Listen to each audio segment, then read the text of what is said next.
Good morning students. आज की इस वीडियो में हम जीवों में संवहन क्रिया किस प्रकार होती है इस बारे में पढ़ेंगे। संवहन यानी कि ट्रांसपोर्टेशन, ब्लड सर्कुलेटरी सिस्टम।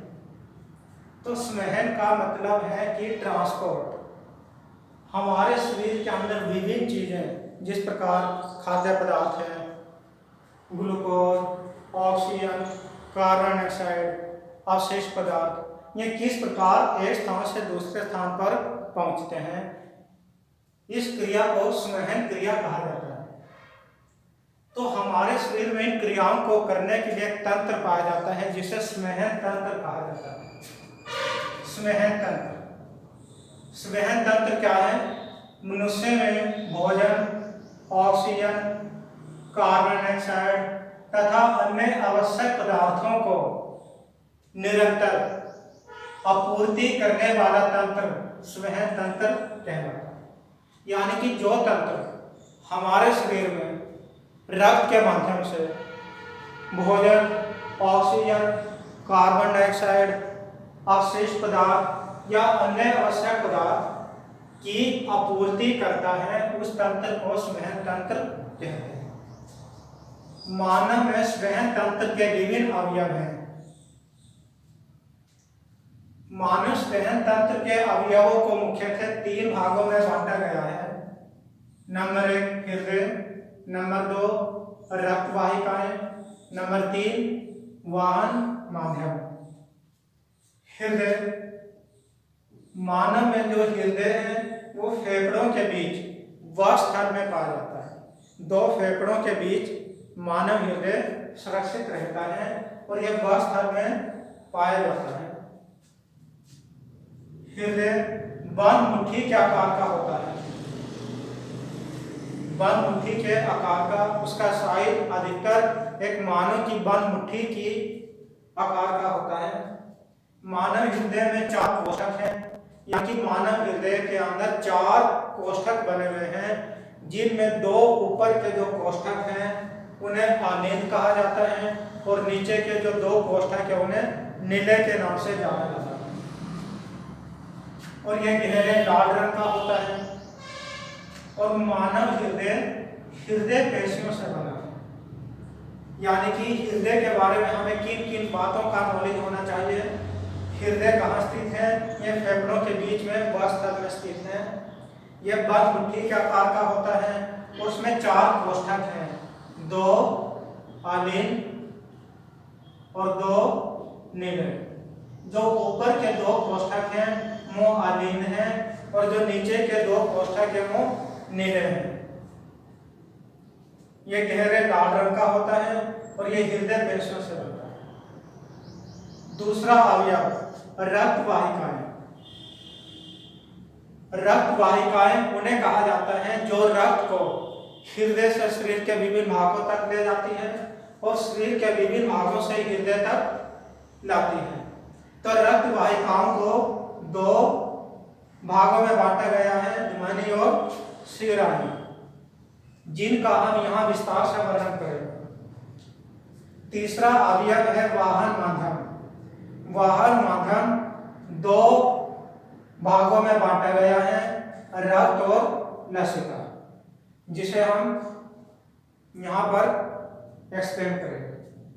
धमनी और शिराएं, धमनी और शिराएं क्या है? अभी आपने किया था कि धमनी और शिराएं रक्त वाहिकाएं हैं जो शरीर के अंदर रक्त को लाने और ले जाने का कार्य करते हैं। इन दोनों में क्या अंतर है? धमनी और शिराएं। धमनी ऑक्सीकृत रक्त को हृदय से शरीर के विभिन्न भागों तक पहुंचाती है। यानी कि जो धमनी है वो हृदय से रक्त को विभिन्न अंगों तक पहुंचाती है। केवल एक अपवाद है, वो है फुफ्फुस ध्वनि, क्योंकि जितनी भी ध्वनि है इन सब के अंदर ऑक्सीकृत रक्त बहता है, केवल फुफ्फुस ध्वनि को छोड़कर। फुफ्फुस ध्वनि के अंदर अनाक्सीकृत रक्त होता है और फुफ्फुस ध्वनि हृदय से फेफड़ों तक रक्त को पहुंचाती है। जबकि शिराओं के अंदर अनाक्षीकृत रक्त होता है जो शरीर के विभिन्न भागों से रक्त इकट्ठा करके हृदय तक पहुंचाती है। यहाँ पर भी यह अपवाद है फुफ्फुस शिराएं, क्योंकि जितनी भी शिराएं हैं सब शिराओं के अंदर अनाक्षीकृत रक्त का प्रवाह होता है, केवल फुफ्फुस शिरा को छोड़कर। फुफ्फुस शिराओं के अंदर ऑक्सीकृत रक्त होता है जो कि फेफड़ों से हृदय तक बहता है।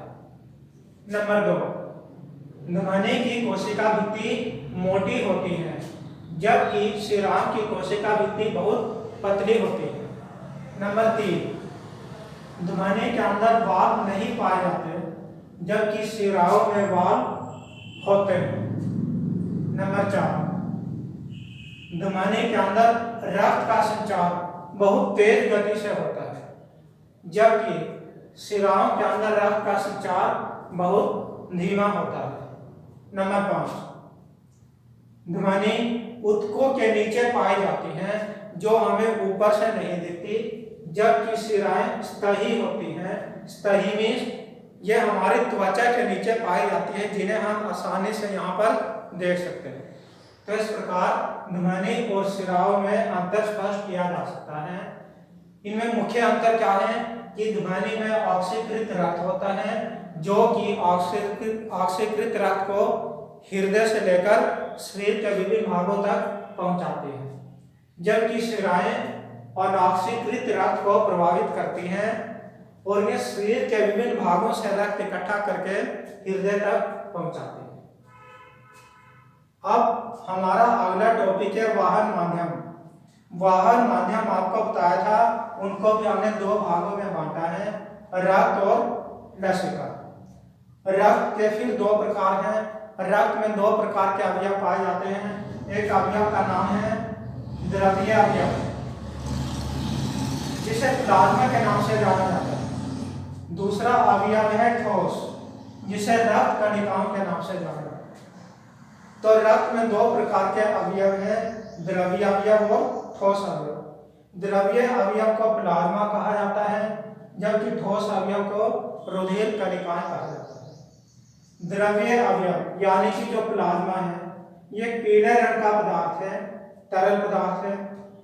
इसमें 90% जल की मात्रा है और कुछ प्रोटीन, खनिज लवण आदि है। प्लाज्मा पीले रंग का तरल पदार्थ है जिसमें जल की मात्रा लगभग 90% है। जल के अलावा प्लाज्मा में प्रोटीन और खनिज तत्व भी पाए जाते हैं। रुधिर कणिकाएं 3 प्रकार की हैं, लाल रक्त कणिकाएं, श्वेत रक्त कणिकाएं और रक्त विमानु। लाल रक्त कणिकाओं को आरबीसी भी कहा जाता है, रेड ब्लड सेल। लाल रक्त कणिकाओं का रंग लाल होता है क्योंकि इनके अंदर हीमोग्लोबिन होता है। हीमोग्लोबिन के कारण खून का रंग लाल हो जाता है। और लाल रक्त कणिकाओं का मुख्य कार्य है ऑक्सीजन को और कार्बन डाइऑक्साइड का वहन करना, यानी कि ऑक्सीजन और कार्बन डाइऑक्साइड को इधर उधर पहुंचाना। नंबर 2, श्वेत रक्त कणिकाएं, इन्हें WBC के नाम से जाना जाता है, व्हाइट ब्लड सेल। श्वेत रक्त कणिकाओं को शरीर के सिपाही कहा जाता है। क्या कहा जाता है इन्हें? शरीर के सिपाही यानी कि सोल्जर ऑफ बॉडी, क्योंकि यह हमारे शरीर को बीमारियों से मुक्त करते हैं। यह हमारे शरीर को रोग मुक्त करने का कार्य करते हैं।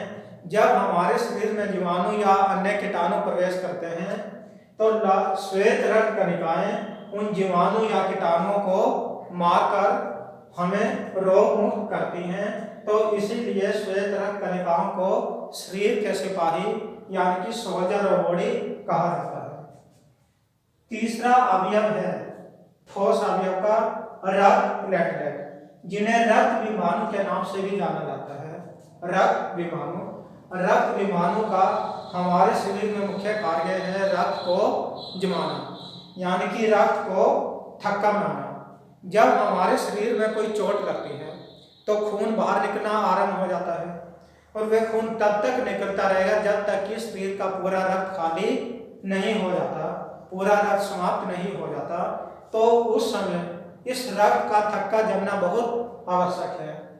तो उस समय जब शरीर पर कोई कट लगता है तो रक्त विमाणु वहां पर इकट्ठे होकर रक्त का थक्का बनाकर उस कट को, उस घाव को बंद कर देते हैं, ताकि रक्त का शरीर से बाहर आना बंद हो जाता है, और यह रक्त को हमारे शरीर के अंदर बचाकर रखता है। तो इस प्रकार रक्त के अंदर जो दो प्रकार के अवयव है, द्रवीय अवयव और ठोस। द्रवीय अवयव को प्लाज्मा कहा जाता है, ठोस अवयव को रक्त कणिकाएं कहा जाता है। ठोस अवयव 3 प्रकार के अवयवों से मिलकर बनता है। लाल रक्त कणिकाएं जिन्हें आरबीसी के नाम से जाना जाता है, श्वेत रक्त कणिकाएं जिन्हें डब्ल्यूबीसी के नाम से जाना जाता है, और रक्त विमाणु जो रक्त प्लेटलेट के नाम से जाना जाता है। इन तीनों का कार्य यहाँ पर हमने अच्छे से एक्सप्लेन किया है। लाल रक्त कणिकाएं लाल रंग की होती हैं क्योंकि इसमें हीमोग्लोबिन है जो हमारे रक्त को लाल रंग प्रदान करता है, और लाल रक्त कणिकाओं का मुख्य कार्य है ऑक्सीजन और कार्बन डाइऑक्साइड का वहन करना। श्वेत रक्त कणिकाओं को शरीर के सिपाही कहा जाता है क्योंकि यह हमारे शरीर को रोगाणु रहित और रोग मुक्त करते हैं।